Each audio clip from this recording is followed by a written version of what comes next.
So I was looking around on Basketball Reference today, just kind of browsing as you do. And Perusing. yeah, and what I kind of do because with no matter the sport, I kind of try and look at like analytics type stuff a little bit. So I went to like look at the net rating. So that's like how efficient your offense is minus how efficient your defense is. Okay. And I wanted to see who has the best net rating in the NBA. You want to take a guess? Ooh. I'm gonna go with this is gonna be a random one, but for some reason I'm gonna go with Cleveland. It was Cleveland. All Cleveland's right.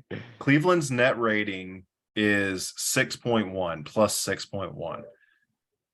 They were like number 2, I think it was, in offense. Or no, they have the number 1 rated defense, and they have like the 6th or 7th best offense as far as net rating. Essentially, net rating, like they take your offense, which is how many points per 100 possessions that you score, and your defense, how many points per 100 possessions you give up, and that's your net rating. So the top 5 is the Cavs at 6.1, the Celtics at 5.9. Bigger jump down to the Pelicans at 5.2, the Grizzlies at 4.7, and then the Suns at 4.5. That's your top 5 net ratings in the NBA. I was surprised not to see the Bucks in there. The Bucks were I think they were number 6, and they're at like plus 4.1. But just interesting that the Cavs, number 1 defense, number 1 in net rating.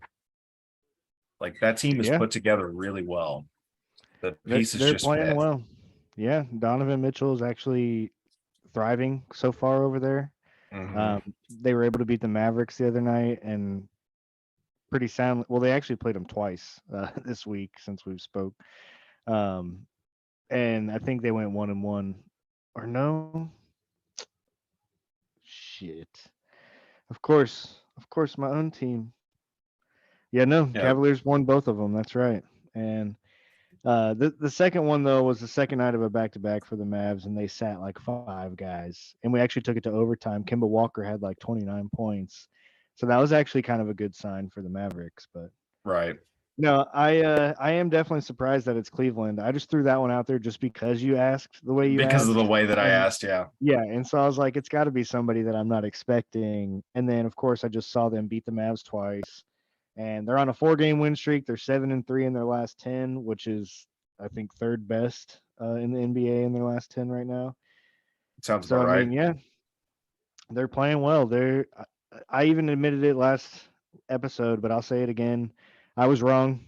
When I saw Cleveland make that trade last year, I was skeptical, but so far it has seemed to pay dividends. So Yeah. we'll see I how think long it can last. I think that roster just fits together really well. No, they are super young.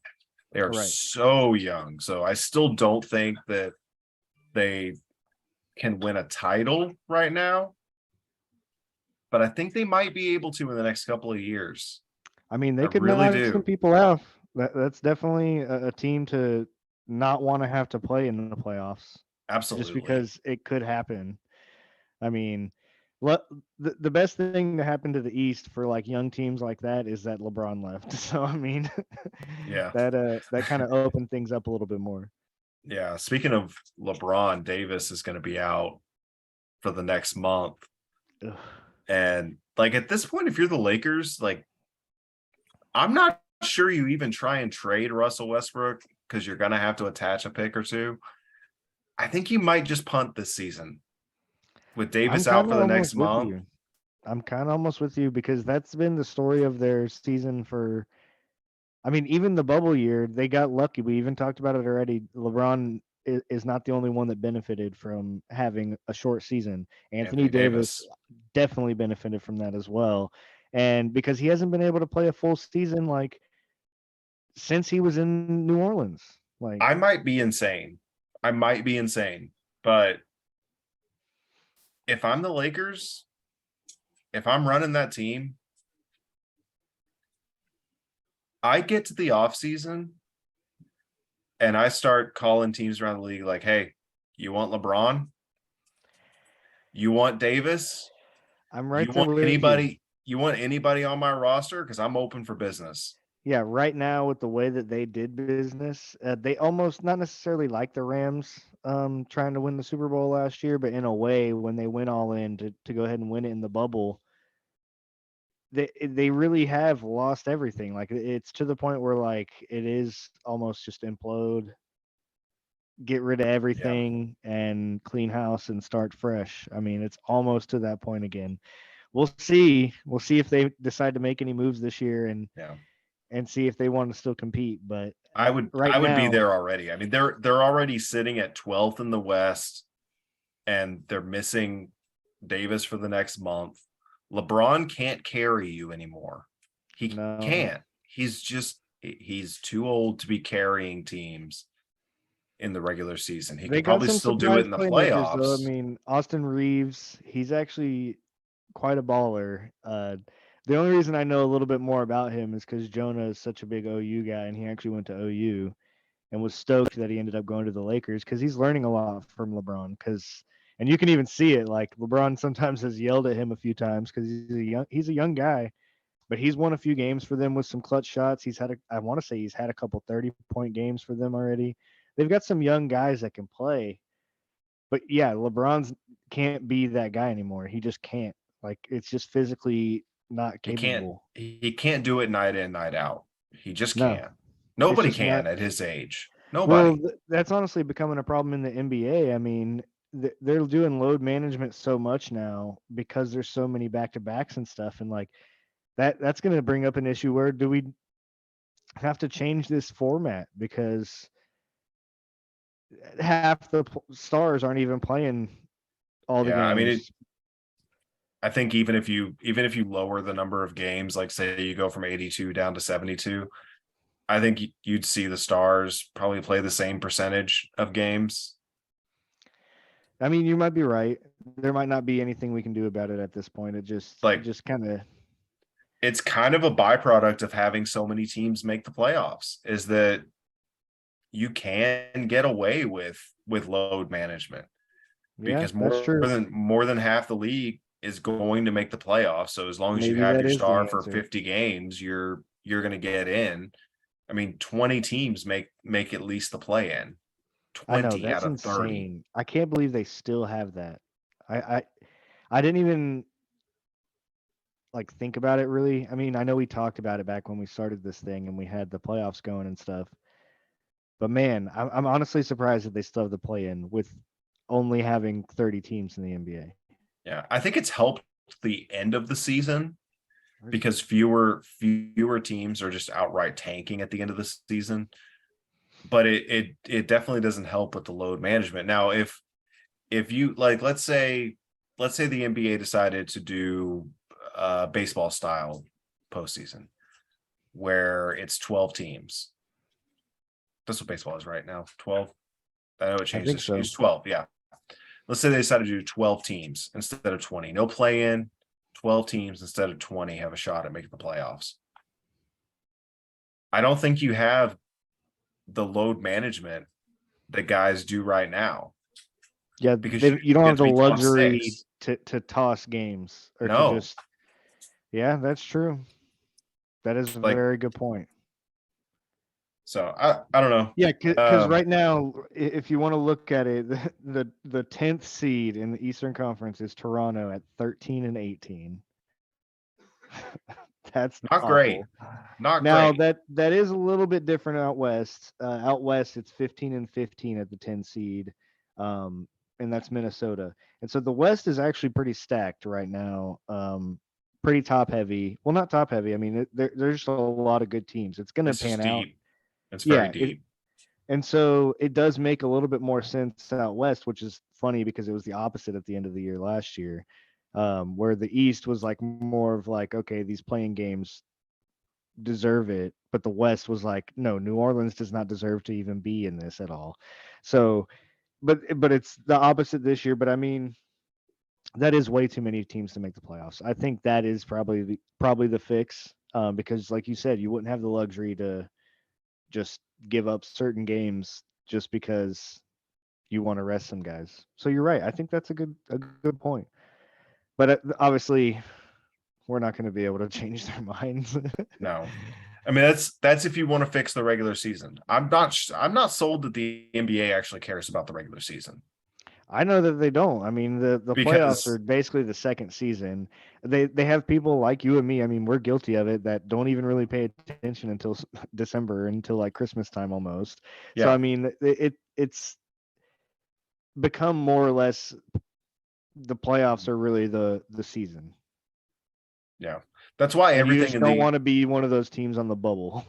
that's why every NBA discussion of players is, well, who would you want in the playoffs?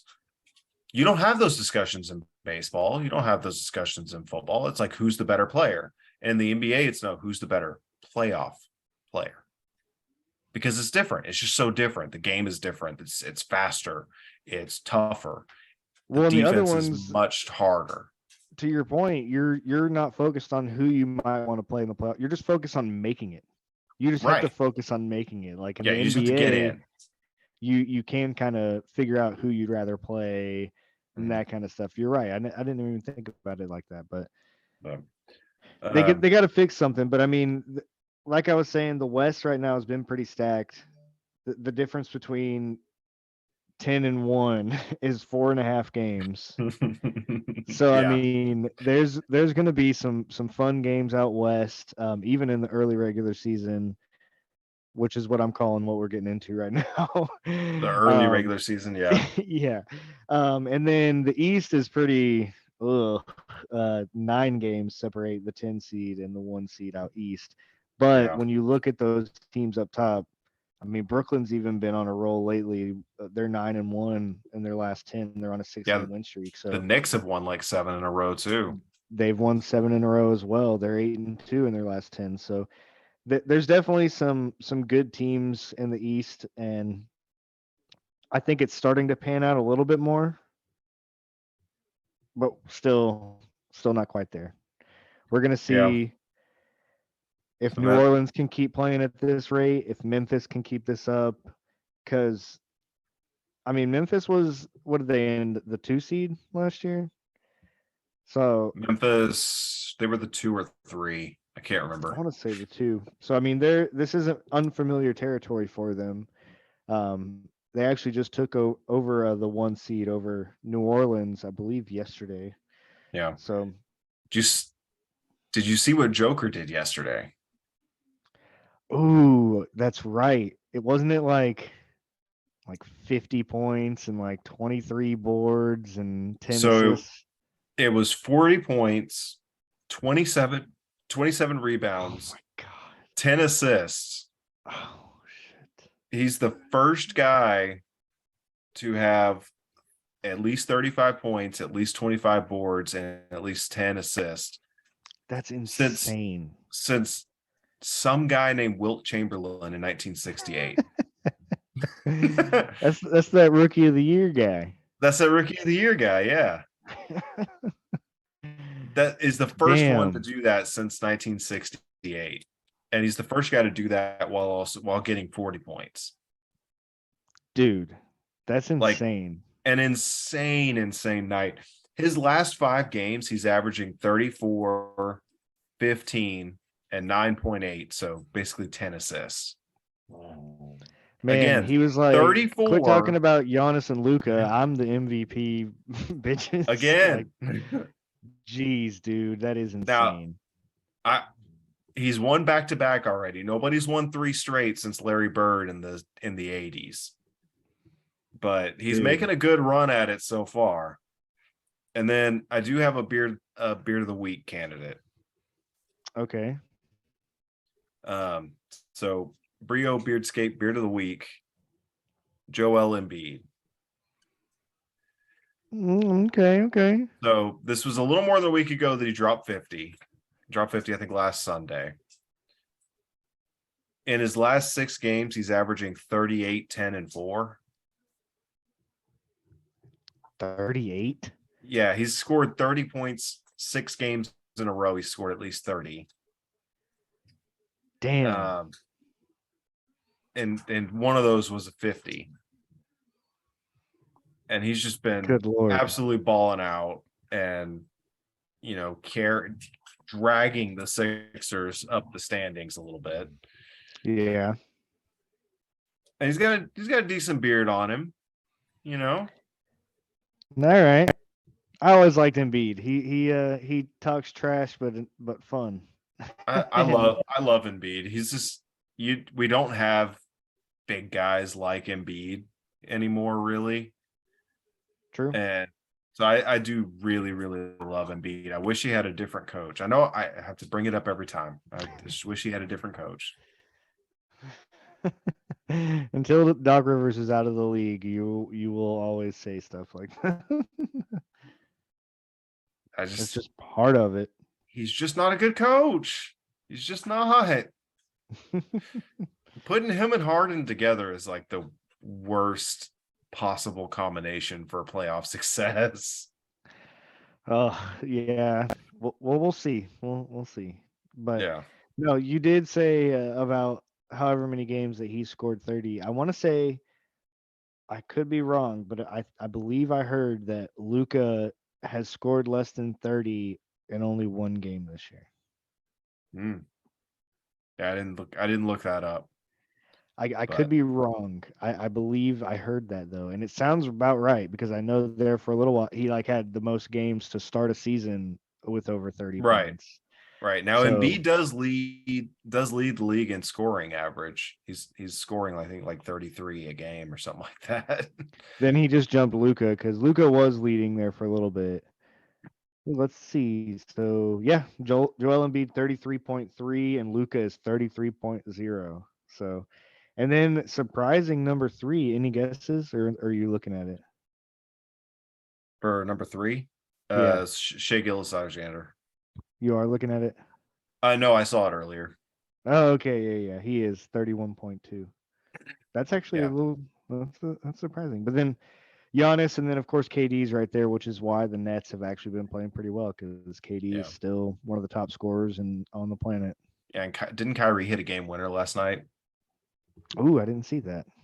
I think I saw that he had a game winner last night, or maybe the night before. I don't remember.